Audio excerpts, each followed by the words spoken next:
Bueno, pues estaba cantada, Mauricio, esta salida desde ayer. Ya hoy nos damos cuenta que no se trataba toda esta historia de un rumor.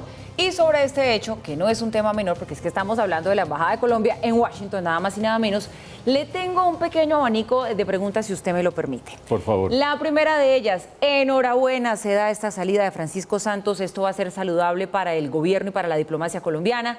La segunda: ¿qué perfil resultaría ser el ideal para ocupar ese importante cargo? Y la tercera: ¿le suenan, o mejor, encajan los dos nombres que más suenan en ese perfil ideal? Uno de ellos, el de Sergio Díaz de Granado, reconocido político colombiano, y el otro, el de Simón Gaviria, que por cierto, déjeme decirle, Red Más Noticias conoció que el presidente Duque citó a Simón Gaviria en horas de la tarde, hace muy poquito, a Palacio, y Simón le cumplió la cita. ¿Y qué le dijo? Ahí le dejo el dato. Ah, cuidado. Pero mire, lo citó después de que se hiciera público el tema de la renuncia de Francisco Santos. Simón llegó. Bueno, ya vamos para allá. Paula, su primera pregunta: si esto le va a venir bien al gobierno o no. Recordemos, y ya en la nota lo veíamos con mucho detalle, que el ex embajador, de hoy ya ex embajador Francisco Santos, demostró ser desleal al gobierno, o por lo menos rueda suelta, por lo menos excesivamente autónomo, excesivamente independiente y excesivamente lleno de iniciativa propia. Cuando uno termina hablando mal del ministro de la Defensa, termina hablando mal del canciller, termina hablando mal del gobierno frente al cual está representando al país, termina diciendo que el Departamento de Estado no sirve, no solo incurre en una imprudencia, porque ya sabemos que Francisco Santos ha sido tradicionalmente lenguilargo, imprudente, espontáneo en sus declaraciones, sino que además demuestra ese rasgo que demuestran otros funcionarios dentro del gobierno de ser excesivamente independiente frente al presidente Iván Duque. Creo yo que esa excesiva independencia, y alguno diría que deslealtad frente al gobierno, se manifestó en esa conversación con la hoy canciller Claudia Blum. Paréntesis, de alguna manera Claudia Blum estaba involucrada en el mismo espíritu de la conversación y de alguna manera el presidente tendrá que ver qué hace con ella. Aparentemente la dejó, pero vaya uno a saber si le va a rendir lealtad o no. Cierro paréntesis, pero cuando queda plasmada esa personalidad, ese carácter y esa relación un poco díscola, o por lo menos no totalmente subordinada y leal frente al presidente, pues es evidente que es una pieza que tiene que salir.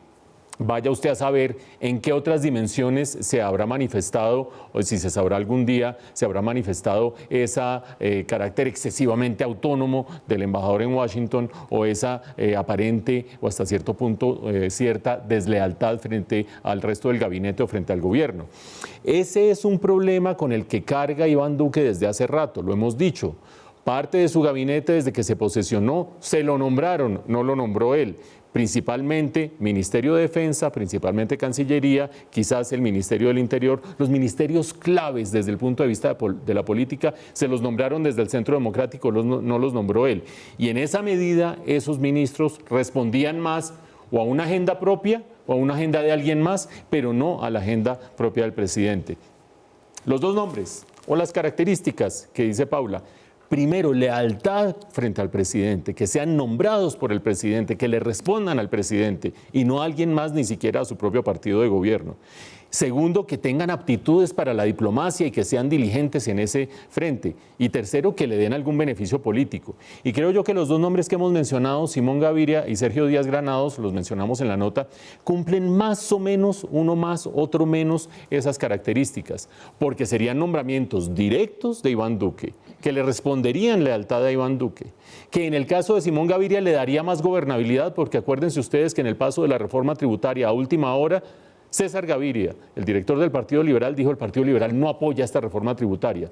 Si ahora entra el hijo al gobierno en un cargo tan importante como la embajada en Washington, eso plegaría al Partido Liberal a la agenda de gobierno, como ya Cambio Radical se está plegando. Poco a poco el gobierno está buscando gobernabilidad. Algunos de ustedes en medio de su comida dirán, está aplicando mermelada. Y Sergio Díaz Granados, que viene del partido de la U, pero el partido de la U no era el partido de Juan Manuel Santos, pero que es muy leal, muy cercano y de alguna manera muy alineado al presidente Iván Duque, cumpliría ambos propósitos: el ser buen diplomático, lleva un buen tiempo representando a Colombia ante el BID, es un técnico, es una persona seria, correcta, y además de eso, es una persona que le terminaría jugando mucho más a la agenda del presidente Iván Duque. Vamos a ver cuál de los dos termina siendo, pero creo yo, para resumir, frente a la pregunta de Paula, que esto le da una oportunidad al gobierno de hacer algo que ha tenido que hacer hace rato, y es empezar a buscar gente leal, nombrada por él, por el presidente, que le ayude a conformar un núcleo mucho más sólido y que además le dé gobernabilidad en el Congreso.